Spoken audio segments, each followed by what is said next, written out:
TV radio network.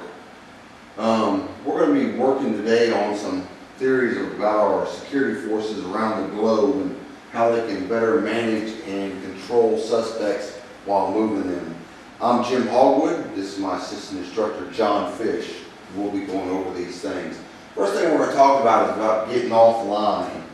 In all hand-to-hand combat, there's certain rules that you have to follow, and those rules are getting offline. So if John is standing right here, and he's about to throw a punch at me, and I stand here, I'm going to absorb every bit of energy, whether I block it, put something in front of it, try to trap it, every bit of his energy is going to transfer through my body. So from this angle here, same thing, he's coming in, I'm absorbing all the energy. I'm also taking an off-balance position because I am going to be pushed backwards, and I don't want to do that. What I want to do is I want to get off this line. When he throws that strike, I want to avoid it completely, just get off the line.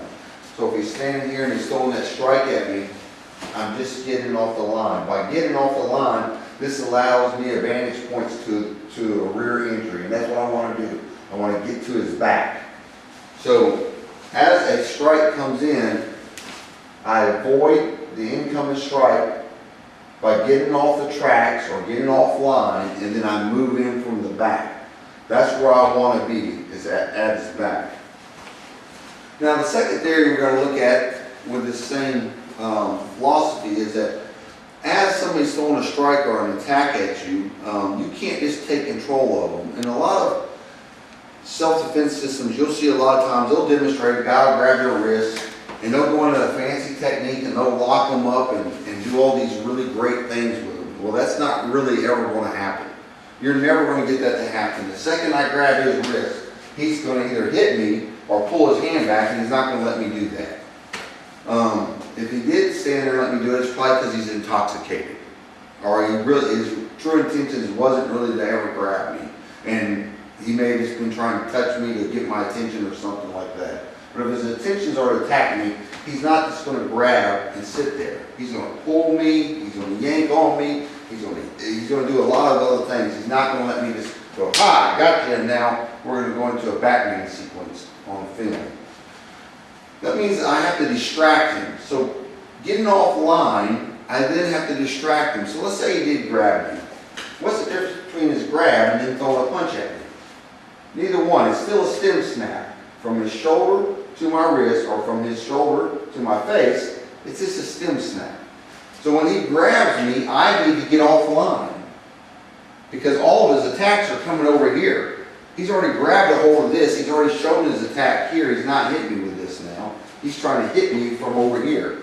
I'm going to get offline. So if I'm standing here like this and he grabs me, I'm going to get offline. So whether or not he's throwing a punch at me or a strike at me, I have to get offline first. We'll come back here. If he throws that rear leg kick at me, I have to get offline. Now I went to the inside instead of the outside. I would prefer to have the outside at all times, but there may have been a wall right here, which forced me to get offline to the inside. Okay? Doesn't matter. I'm going to find my way to the back. That's what I want to do. If I'm standing here, like I said, he throws that rear leg attack at me. It doesn't matter. I'm going to step offline. As I step offline, he's going to go past me. That's what I'm looking for. So stem snaps are stem snaps. He has a certain pattern he wants to hit me in, and it's called a center line. He's aiming everything he has at my center line. So as he's stepping forward to throw a strike at me, everything is coming straight down the center. What I need to do is get this center off that railroad track so that nothing hits me. So as we follow up on this, we want to go into the next phase, which is the stunning phase. Now I need to do something to distract him. If he steps forward and grabs my wrist, I stepped offline, but I struck him at the same time. The reason why I do this is because I want to disorientate him to his surroundings. It's not because I'm trying to hurt him with a strike. I want to end up controlling him eventually. So I've struck him, and now I can go into the fancy wrist lock.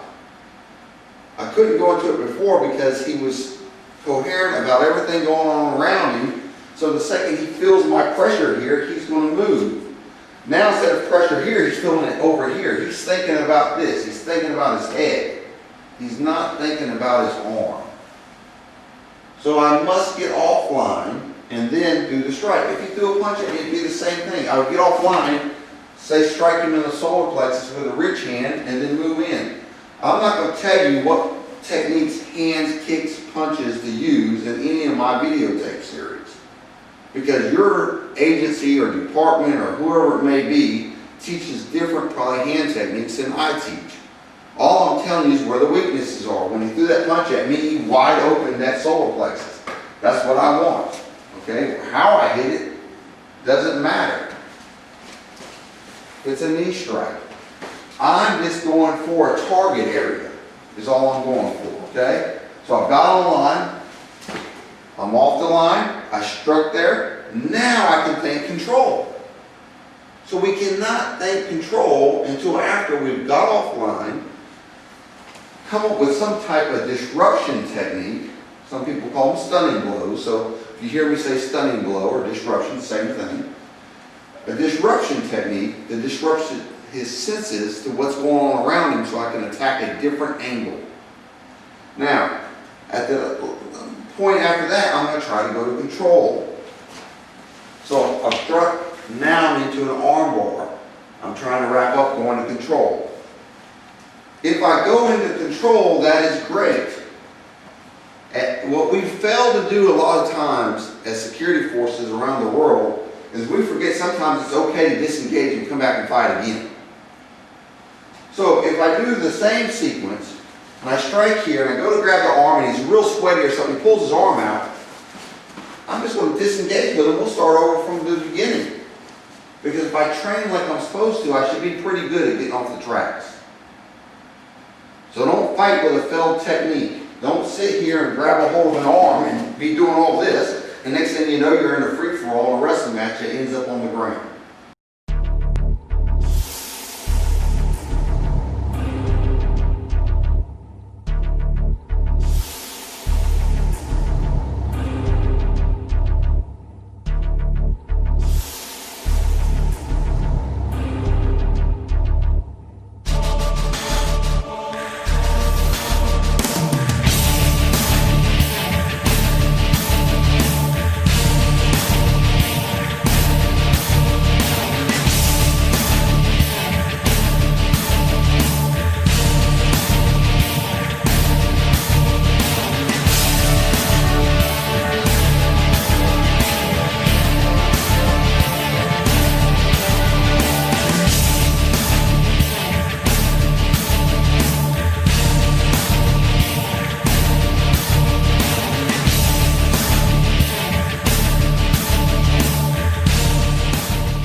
Joining us at the National Self-Defense Agency. My name is Jim Hogwood, and this is my assistant instructor, John Fish. What we're going to be going over today is the simple principles of how to survive an attack without having a certain type of punches or kicks or blocks or anything like that that you would have to remember in a sequence in order to provide a way of escaping that forward motion. When John steps forward to throw a strike at me, as he's stepping forward, if I stay here, I'm absorbing all of his energy. That means I'm taking, how much you weigh, John? 200. 200 pounds. I'm taking 200 pounds of energy, and I'm getting pushed back with that 200 pounds of energy. So unless I'm strong enough to press 200 pounds of energy, anything I try to do right here is not going to work. If I throw my hand up to block this, it's going to go right through it and still hit me in the face. I don't know many people with one hand that can move 200 pounds of energy, especially when you add velocity to energy, and speed times mass equals an increased power. So as John throws his strike at me, I want to get offline. Getting offline simply means stepping away from the direct energy coming at you. I can get offline by stepping backwards. Okay? If I do that, scoot back a little bit, John. He's going to throw two punches. I'm going to get offline the first time, the second one's going to hit me, and I'm already going to be off balance, moving backwards, trying to run out from under my feet. What I want to do is step offline to either side. I prefer the outside, but if I have to step this way, that's just fine as well. That's to the inside. Either way, I look at his feet, and I want to be on the outside of either one of his feet. Think of his feet as being railroad tracks. And you're there on the railroad tracks, and he's throwing a strike at you, and I want to get off of those tracks because his next motion is on that same track line. Okay, so the first thing we want to understand is getting offline. That's your first thing to do in all self-defense. Whether John reaches and grabs me, okay, he throws a punch at me, or he throws a kick at me, they're all coming on this line at me. So as he reaches for me for any reason, I want off that line. If he actually gets my hand, I'm still getting off that line. I still want to get off of that line. That's the most important thing that you can remember about self-defense. 98% of all people freeze upon being attacked. So instead of freezing and doing this as he goes to throw the punch and getting hit, get offline. Make your freeze become an offline motion. When you're training your students or you're training yourself to become a better martial artist, or this is your first self-defense class you've ever taken, every day practice sidestepping. That should be your panic move. Should be a simple sidestep. Put your hands up, get offline. From here, now, I'm in the game. That initial 98% of panic moment is over, and I can start thinking about what to do next to my opponent. The next thing that we should do is stun them or use a disruption technique. A disruption technique basically means I'm going to touch you somewhere. In my event of touching you, or in my technique of touching you, I'm going to hurt you. I'm going to hit you in the rib. I'm going to strike you in the side of the neck. I'm going to hit you with a knee strike to the leg. I'm going to touch you somewhere and I'm going to disrupt what I can reach. There is no sense in pre-planning where you're going to strike somebody. It's a dynamic attempt. His body is moving just as fast as my body's moving. There's no way with his body moving and my body moving that I can pre-plan that initial impact. All I know is wherever my hand can reach or my leg can reach, that's what I'm going to hit. So as John starts to step forward and I overstep, I may only be able to touch his shin. That may be the only thing I can reach. Or I may not step far at all and I can elbow strike a rib because he ran right into it. What we're saying is don't pre-plan where you're going to strike them. Just realize you have to hit them with some type of technique to disrupt their mindset. Their mindset is to throw one punch, and then another punch, and then another punch, and another punch. Somewhere in here, I need to steal the sequence of events. So as he does that, I get offline, I strike him. Now he's thinking defensively, not offensively. Now we're starting to win this fight. And we're not going to win it unless we change who is in charge of the lead technique. We must steal that sequence of events.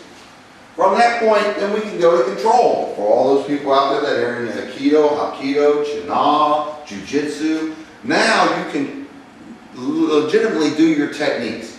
If John grabs my wrist, I cannot expect him to let me do 50,000 wrist locks on him without him doing some type of counter technique on me. He's the one that attacked me in the first place. Here comes his hand.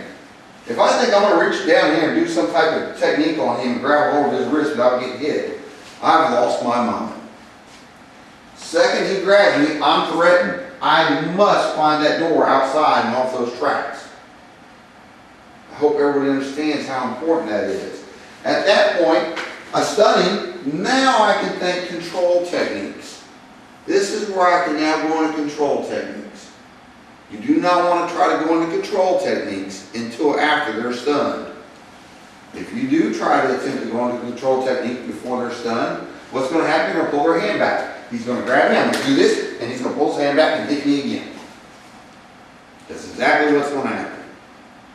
Nobody's going to go out there and go, okay, do whatever you need to do to me, and then let him go through a whole sequence of events and hurt me. Nobody's going to do that.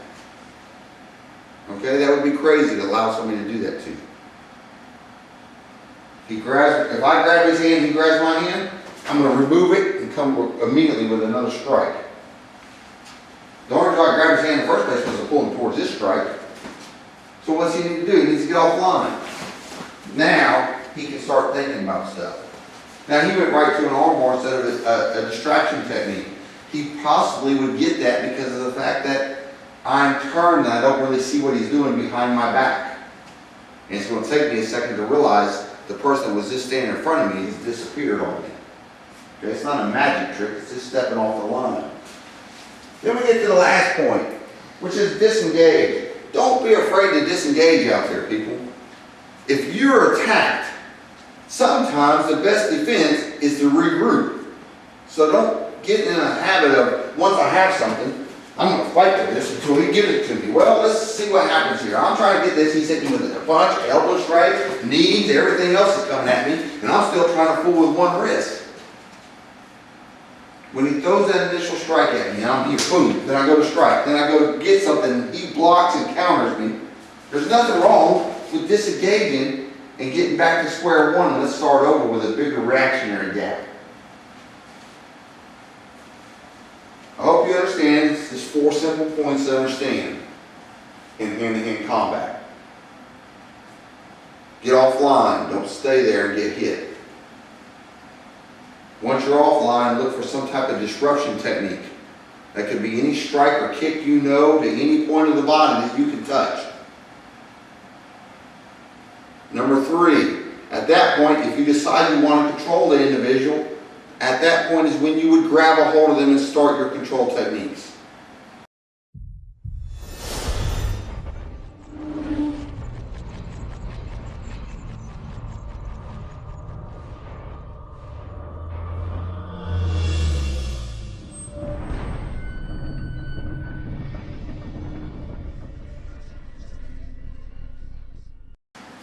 Once again, welcome back to the World Martial Arts TV Radio Network. I'm Jim Hogwood. This is my assistant instructor, John Fish. We're going to be going over now how you would escort somebody in the World Security Networks. Once somebody's arrested and if they're cooperative, now this is not a fighting suspect, this is somebody that's cooperating with you. You need to know how to properly escort them to change their opinion on whether or not they can escape or decide to get away from you. 90% of the time that fights end up occurring is when an officer gets laxy-daisy or somebody, a security personnel, is escorting somebody out of a bar or doing some type of detail where they just have to remove somebody from somewhere. And I think because the person's walking normally that they're giving up. That doesn't necessarily mean that. Their friends can, easily taunt them into changing their mind and fighting you at any moment. So what you want to do is you want to understand the angles. There's 4 angles you never want to be at. I never want to escort somebody while I'm walking in front of him and he's behind me. That's absolute no-no. We're never going to do that. Just so everybody understands out there. We're never going to do that. The types of escorts, like I said, there's basically 2 types of escorts out there.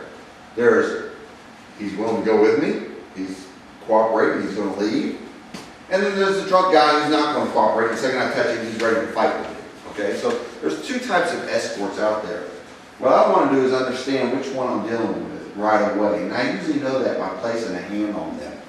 Now, angles are very important here. Like I said, if I'm here and I'm escorting someone out because he's willing to, what keeps him from attacking me? Nothing. Okay, this would not be smart. I've seen people actually get somebody handcuffed before and then walk and lead them somewhere. Don't ever do that. Well, if a person has taken any martial arts in the world, they understand, they know how to defend from an attack from the front, they know how to defend an attack from the rear. So why would I stand right behind him and say, come on, move, move? He's going to attack me. So let's turn sideways so that angle can be seen a little bit better. So I'm here, he's going to kick back at me. I mean, that's all there is to it. Why would I want to stand back here where somebody's trained to either attack or defend from? That doesn't make any sense. All right, the next angle we look at is right off to the right shoulder. If I'm standing here and I'm escorting, he's also been trained to attack to the side. So this doesn't do me any good either. All right, we all train, we've all done martial arts, probably at some point or another in our life, or had some type of defensive tactics program. They've taught us frontal attacks, rear attacks, and right side and left side attacks. And we know the defenses for them and the strikes that come off of those joints. So I wouldn't want to stand here as well. And it doesn't do me any good also to stand here. Now, 3 of these positions gives him a direct advantage. He can see me. From either side or in front of him, he can see me. In the back, he only knows where I'm at because he can't see me right now. So he knows where to throw a strike, straight back. What I want to do is use angles. Now, if I'm escorting backwards, that means I'm transferring backwards against his feet going the opposite way. I'm going to be at a 45-degree angle right here moving. Okay? I'm not going to try to do it from the side where he knows how to attack. And I'm not going to do it from the front where he knows how to attack. I'm going to do it from the side where he has to think, well, what kick really angle do I need to throw a kick at? And because he's at a side motion, if he raises the leg up to kick me, I can easily disrupt his balance. Okay? So if I'm escorting somebody front to front or face to face and I'm moving them backwards in a backwards routine, I'm going to be at these 45-degree angles right here. Okay? Straight off the shoulder, 45-degree angle to the knee. So I can watch and feel his pressure. I have one hand on him at all times. The hand is on him so I can feel resistance. So he knows I'm still here and I can feel his resistance. If he starts to move, I'll know that even before I see it. The next angle is off a 45-degree angle from the back. Now this is the preferred method. It's staying right here at this 45. Okay, this is called a 2.5. If this is a 1, this is a 2, and this is a 3, then this would be 2.5. That's the angle I want, is a 2.5 angle when I'm escorting. This makes it safe for me to escort. So as I'm moving him, I've already got him handcuffed here. It's a lot easier to move him. If he starts to move, I can kind of control the balance because of that angle that I'm at. LegacyBelts.com is making legends one belt at a time. This is the company that makes world championship title belts for boxing, wrestling, martial arts, and other special events. Feature films such as I Spy starring Eddie Murphy and Owen Wilson and Ali starring Will Smith have featured title belts made by Legacy Belts. For more information, check out LegacyBelts.com. LegacyBelts.com, making legends one belt at a time. Welcome back to Escorting.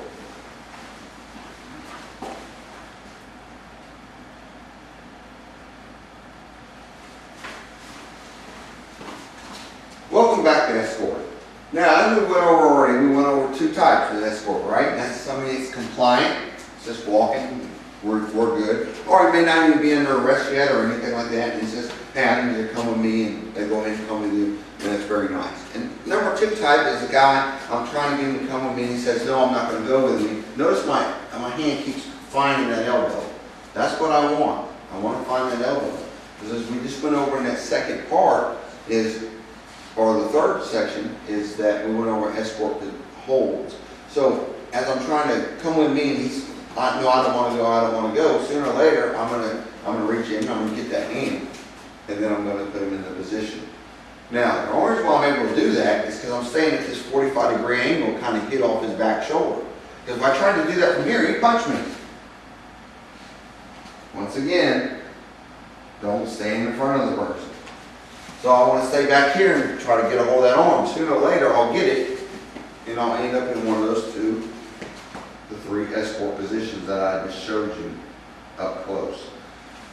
Once I get the escort position, I have to understand for some reason, what if it slips out now? Disengage. We're right back to our principles. Number 4 is always going to be disengage. Okay, so if we go back and we retract this entire sequence of events, what we've just been talking about with escorting, I have 2 types, right? I have compliant, sir, would you come with me? He gladly comes and we move along like 2 fine gentlemen. I have the type that he's kind of drunk and don't understand why he needs to come with me. So I ask him, sir, will you come with me? And he turns off and starts pushing away from me. Now at this point I'm going to re-engage him, but am I going to re-engage him from here or am I going to re-engage him from back over here? I'm going to get to his back. Because he may be pulling with his hand, he might want to pull that hand away. Notice what I did. I just went straight to the other hand, and we'll escort from that side. He pulls his hand away, I'm going to go straight to the other hand, escort from this side. He pulls that hand away. Good drill that you and whoever you're working with can work with, is as each time he tries to turn his body to pull this one away, just realize this one's right here. As he turns his body to pull that one away, this one's right here. So you constantly have these drills that you can work with, and then at that point you get the escort position you can move with. So, once again, recap, compliant, non-compliant. We have the angles of advantage, which is normally 45-degree angle behind each position, 2.5 or 3.5. Taekwondo training, fellowship, and spirit. The U.S. National Taekwondo Association is your link to the traditional Taekwondo of Korea. We offer both national and world certifications. Our mission is to provide a fraternal organization for the promotion and preservation of Taekwondo as a martial art. We strive to service all needs of the traditional stylist, from the highest level grandmaster to the beginner student. Enjoy the many benefits we offer: grade and black belt certifications, instructor and master instructor courses, tournament insurance, success seminars, state, national, and international competitions, business support, martial arts supplies, monthly e-newsletter, and private training tours of Korea. Not only do we teach the best techniques, but Korean philosophy as well. We develop the complete mind, body, and spirit philosophy. Visit www.usnta.net to join today.